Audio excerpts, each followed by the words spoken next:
Children, here in this video we are going to study about degrees of freedom. Okay, degrees of freedom means let a particle move in a straight line. So the particle motion is restricted to be in a straight line. So for that particle, if we want to plot that particle motion with a single axis x, y or z, we can explain its motion. Okay, if a particle is moving in a plane, okay, so in such a situation we need two coordinates x or y or z or x or z to describe the motion of that particle. Now the third situation, if the same particle is moving in a space, then what happens? We can explain the motion of the particle with the help of three axes, x, y, z axis on it. Okay, so minimum number of coordinate needed to explain the motion of a particle. Okay, that is what degree of freedom. Degree of freedom is the number of coordinate required to describe motion of a particle. ഇപ്പോൾ ഒരു ലൈനിൽ move ചെയ്യുന്ന പാർട്ടിക്കിളിന് ഒരു ആക്സിസിൽ നമുക്ക് അതിൻ്റെ motion explain ചെയ്യാം അല്ലേ. ഇനി അതൊരു പ്ലെയിനിൽ മൂവ് ചെയ്യുകയാണെങ്കിൽ നമുക്ക് രണ്ട് ആക്സിസ് വേണം അതിൻ്റെ മോഷൻ എക്സ്പ്ലെയിൻ ചെയ്യണമെങ്കിൽ, അല്ലെങ്കിൽ അതിൻ്റെ പൊസിഷൻ എക്സ്പ്ലെയിൻ ചെയ്യണമെങ്കിൽ. ഇനി ഒരു സ്പേസിൽ മൂവ് ചെയ്യണ ഒരു ബോഡിക്ക് നമുക്ക് എക്സും വൈയും സെഡ് ആക്സിസും കൂടിയിട്ടാണ് അതിൻ്റെ മോഷൻ എക്സ്പ്ലെയിൻ ചെയ്യാൻ പറ്റുള്ളൂ. The same I explain here. If a particle is moving in a straight line, ഒരു ലൈനിൽ മാത്രമാണ് മൂവ് ചെയ്യണമെങ്കിൽ നമുക്ക് എക്സ് ആക്സിസോ വൈ ആക്സിസോ സെഡ് ആക്സിസോ ഏതെങ്കിലും ഒരു ആക്സിസ് വെച്ചിട്ട് അതിൻ്റെ മോഷൻ എക്സ്പ്ലെയിൻ ചെയ്യാൻ പറ്റും, അതല്ലെങ്കിൽ അതിൻ്റെ പൊസിഷൻ എക്സ്പ്ലെയിൻ ചെയ്യാൻ പറ്റും. So then this case degree of freedom will be 1. Okay, straight line move ചെയ്യുന്ന ഒരു പാർട്ടിക്കിളിൻ്റെ ഡിഗ്രി ഓഫ് ഫ്രീഡം എന്ന് പറയുന്നത് 1 ആയിരിക്കും. ഇനി ആ പാർട്ടിക്കിൾ പ്ലെയിനിലാണ് മൂവ് ചെയ്യണമെങ്കിൽ, ഇപ്പോൾ എക്സ് വൈ പ്ലെയിനിലാണ് മൂവ് ചെയ്യണമെങ്കിൽ നമുക്ക് രണ്ട് കോർഡിനേറ്റ് വേണം, എക്സ് കോർഡിനേറ്റും വേണം വൈ കോർഡിനേറ്റും വേണം അതിൻ്റെ മോഷൻ എക്സ്പ്ലെയിൻ ചെയ്യാൻ. So in such a situation degree of freedom will be 2. Okay, ഇനി അതൊരു വൈ സെഡ് പ്ലെയിനിലാണ് മൂവ് ചെയ്യണമെങ്കിൽ നമുക്ക് വൈ ആക്സിസും വേണം സെഡ് ആക്സിസും വേണം. then also degree of freedom will be 2. so പ്ലെയിനിൽ മൂവ് ചെയ്യുമ്പോൾ അതിൻ്റെ മോഷൻ എക്സ്പ്ലെയിൻ ചെയ്യണമെങ്കിൽ we need 2 coordinates. Okay, now if the same particle is moving in a space, okay, സ്പേസിൽ മൂവ് ചെയ്യുകയാണെങ്കിൽ നമുക്ക് 3 കോർഡിനേറ്റും വെച്ചിട്ടാണ് അതിൻ്റെ മോഷൻ എക്സ്പ്ലെയിൻ ചെയ്യാൻ പറ്റുള്ളൂ. So X Y Z all the 3 coordinates needed to explain the motion of that system. So the degree of freedom will be in such cases degree of freedom will be 3. Okay, അപ്പോൾ ഒരു minimum number of coordinate എത്ര വേണം ഒരു പാർട്ടിക്കിളിൻ്റെ position explain ചെയ്യണമെങ്കിൽ? അപ്പോൾ ആ number of കോർഡിനേറ്റ്സിൻ്റെ എണ്ണത്തിനെ പറയുന്ന പേരാണ് degree of freedom. Number of coordinate required to describe motion of a particle is what the degree of freedom. ഇനി we have a simple equation to find out the degree of freedom in each case. Okay, so the equation is like this: 3n minus k. Okay, I will explain what n and k is. n എന്ന് പറഞ്ഞാൽ ആ സിസ്റ്റത്തിലുള്ള number of particle. If 3 particles in a system, L will be 3, N will be 3. Okay, if 4 particles in a system, N will be 4, like that. Ini let it find. We have to understood what K is. Okay, K എന്ന് പറഞ്ഞാൽ it is an independent relation between if a system consists of 2 particles and we have a relation connecting that 2 particles, that relation is what K. I will explain with a simple example. Let it be a system consists of 2 particles. Okay, 2 particle അല്ല, A എന്നുള്ള പാർട്ടിക്കിളും ഉണ്ട് B എന്നുള്ള പാർട്ടിക്കിളും ഉണ്ട് ഒരു സിസ്റ്റത്തിൽ. ഇനി എൻ്റെ condition എന്ന് പറയുന്നത് അവർ തമ്മിലുള്ള റിലേഷൻ എന്ന് പറയുന്നത് എങ്ങനെയാണ്? Distance between the 2 particle is fixed. Okay, അപ്പം ഞാൻ ഒരു റിലേഷൻ ഞാൻ എക്സ്പ്ലെയിൻ ചെയ്തു. ഈ രണ്ട് പാർട്ടിക്കിൾ തമ്മിലുള്ള ഒരു റിലേഷനാണ് ഞാൻ പറഞ്ഞത്. The distance between both particle should be same always. Okay, അവരെവിടെ മൂവ് ചെയ്യുകയാണെങ്കിലും അവ തമ്മിലുള്ള ഡിസ്റ്റൻസ് സെയിം ആയിരിക്കും.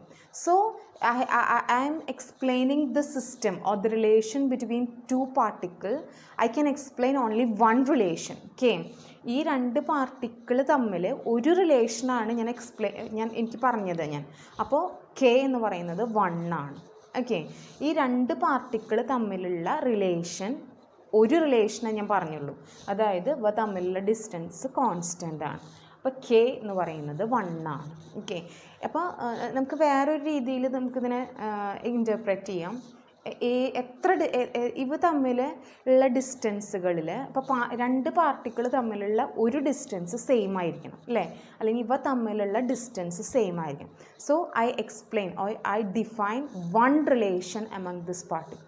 So K will be 1. So if I am putting in this relation, ഇപ്പോൾ നമ്പർ ഓഫ് പാർട്ടിക്കിൾ ഈ ഒരു എക്സാമ്പിളിൽ നമ്പർ ഓഫ് പാർട്ടിക്കിൾ എന്ന് പറയുന്നത് 2 ആണ്. എ ബി രണ്ട് പാർട്ടിക്കിളാണ്. അവ തമ്മിൽ ആകെ ഒരു റിലേഷനേ ഉള്ളൂ, അതായത് അവ തമ്മിലുള്ള ഡിസ്റ്റൻസ് സെയിം ആയിരിക്കണം. അപ്പോൾ K will be 1. If I am putting in here in this equation to find out degree of freedom, 3n minus k 3n minus k എന്നുള്ള ഇക്വേഷനിൽ സബ്സ്റ്റിറ്റ്യൂട്ട് ചെയ്താൽ in the place of n I substitute 2, in the place of k I substitute 1. So 3 into 1 minus 1, 3 into 2, 6 minus 1, which is 5 is the degree of freedom. Likewise, we are going to calculate the degree of freedom for a monoatomic gas, diatomic gas and a triatomic gas. Okay, for a monoatomic gas means only one particle there.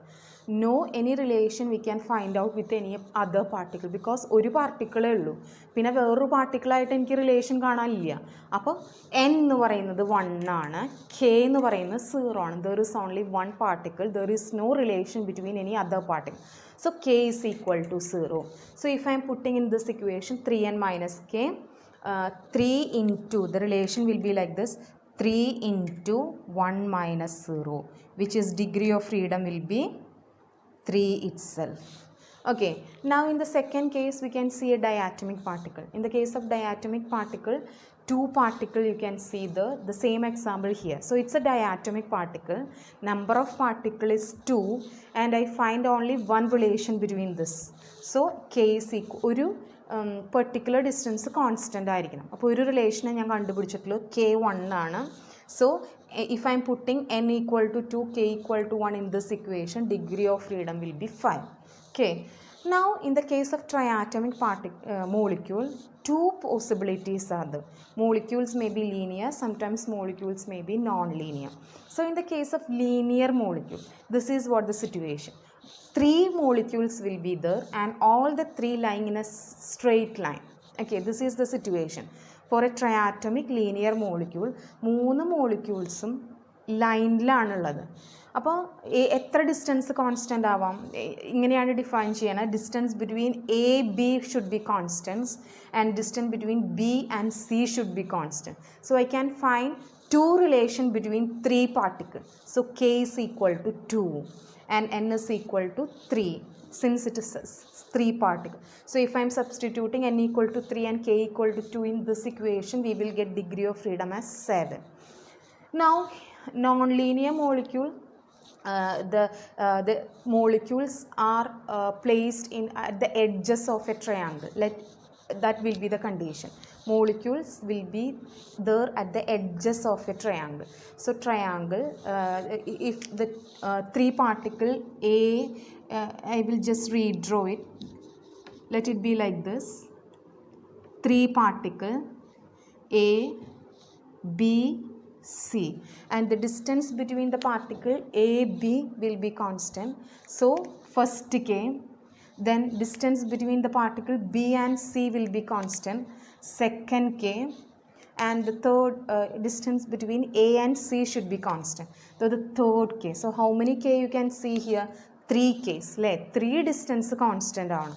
അപ്പോൾ k എന്ന് പറയുന്നത് 3 ആണ്.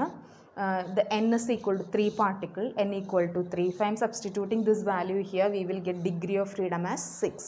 Okay, going to study about law of equipartition of energy. It is somewhat very closely related to our degree of freedom. Then based on the law of equipartition of energy, we are finding out the specific heats of different gases, monoatomic gases, diatomic gases and triatomic gases. Okay. So law of equipartition of energy says that in a system, we already studied, in a system each particle have, or in a system there will be degree of freedom. So we calculated degree of freedom for a monoatomic gas, diatomic gas and triatomic gas, and already we studied the system has an energy. Okay, this energy of a system is equally distributed among each degree of freedom. എത്ര degree of freedom ഉണ്ടോ ആ ഓരോ degree of ഫ്രീഡത്തിനും energy ഈക്വലായിട്ട് distribute ചെയ്യും. That is what law of equipartition of energy. ശരിക്കും പറയുകയാണെങ്കിൽ each degree of ഫ്രീഡത്തിന് it consist of half kBT energy. ഓരോ ഡിഗ്രി ഓഫ് ഫ്രീഡത്തിനും എത്ര എനർജി കിട്ടും? Half kBT energy. This is what a kb means Boltzmann constant, already we discussed. അപ്പോൾ ഓരോ degree of ഫ്രീഡത്തിനും ഹാഫ് kBT എനർജി വീതം കിട്ടും. അങ്ങനെയാണെങ്കിൽ based on this assumption we are going to find out the specific heat of monoatomic gas. We studied in general what is specific heat. Specific heat is the ratio of Cp by Cv. That is what the specific heats. First we have to find out Cp, then Cv. That is what the procedure. So we are finding like this. We know for a monoatomic gas degree of freedom is 3, and so each 3 degree of freedom consists of have half kBT energy. അങ്ങനെയല്ലേ പറഞ്ഞത്? ഓരോ degree of ഫ്രീഡത്തിനും kBT energy ഉണ്ടാവും. അപ്പോൾ 3 degree of ഫ്രീഡത്തിന് എത്ര energy ഉണ്ടാവും? Average energy will be 3 into half kBT. So the energy will be 3/2 kBT. ഇനി പറയണത് internal energy കാണണം. ഈ ആവറേജ് എനർജിന്ന് ഇൻറ്റേർണൽ എനർജി കാണണമെങ്കിൽ ആവറേജ് എനർജിയുടെ കൂടെ 3/2 kBTയുടെ കൂടെ we have to multiply with NA. NA എന്ന് പറയുന്നത് നമ്പർ ഓഫ് മോളിക്യൂൾ. ഒരു സിസ്റ്റത്തിലെ നമ്പർ ഓഫ് മോളിക്യൂളാണ് NA എന്ന് പറയുന്നത്. അപ്പോൾ ഈ കിട്ടിയ ആവറേജ് എനർജിയുടെ കൂടെ NA മൾട്ടിപ്ലൈ ചെയ്താൽ we will get the total internal energy of the system. So 3/2 kBT into NA. Already we studied NA into K is equal to universal gas constant which is R. But NA into K ne R nu kodukku. So internal energy become 3/2 RT. Now we want to get Cp and Cv. Cv കാണണമെങ്കിൽ we have to differentiate this. d/dt of u. u എന്ന് പറയുന്നത് internal energy. Internal എനർജീനെ differentiate ചെയ്താൽ Cv കിട്ടും. അപ്പോൾ ഈ 3/2 RTനെ differentiate ചെയ്യണം. അപ്പോൾ 3/2 RTനെ differentiate ചെയ്യണമെങ്കിൽ 3/2 R എന്ന് പറയുന്നത് കോൺസ്റ്റൻ്റ് ആണ്. നമുക്ക് ഡിഫറൻഷ്യേറ്റ് ചെയ്യേണ്ടത് എന്താണ്? dt by t is small here. Okay, otherwise it will confuse you. അപ്പോൾ dt by dt which is what? 1. So the remaining term will be 3/2 R. So Cv is equal to 3/2 R. Okay, now in the case of we got Cv.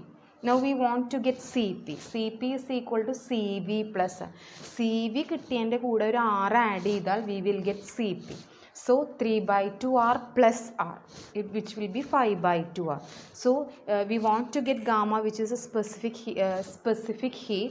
We have to find the ratio of Cp and Cv. Cp എന്ന് പറയുന്നത് എന്താ? 5/2 R. Cv എന്ന് പറയുന്നത് 3/2 R. So the ratio will be 5/3. Okay, here like this we can find out the specific heat ratio of diatomic and triatomic gas molecule. First the procedure is for finding out average energy, then internal energy, then in order to get Cv we differentiate the internal energy differentiate ചെയ്തു.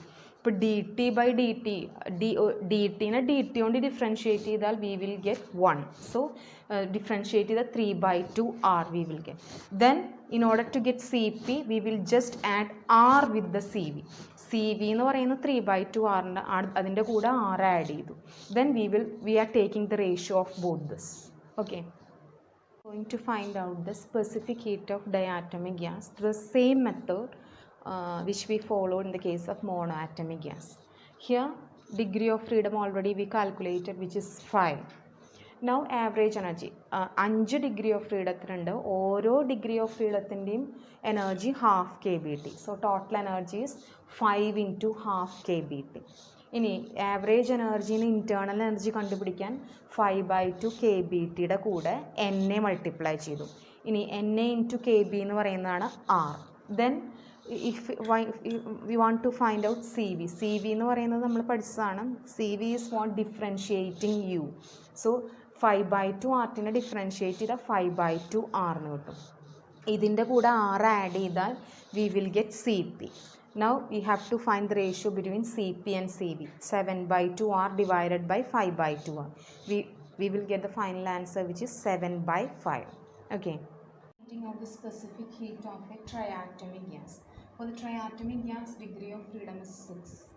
So average energy means degree of freedom into half kBT. So 6/2 kBT.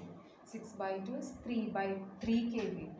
Total internal energy is, we have to differentiate this. Differentiating was 6/2 R. Total internal energy means we have to multiply this with Na. So 6/2 RT. In CV ne the differentiate ചെയ്താൽ 6/2 R എന്ന് വരും. 6/2 R എന്ന് പറയുന്നത് 3R ആണ്. ഇനി CP എന്ന് പറയുന്നത് 3R plus R, which is 4R. Then gamma CP by CV, which is equal to 4/3. Okay.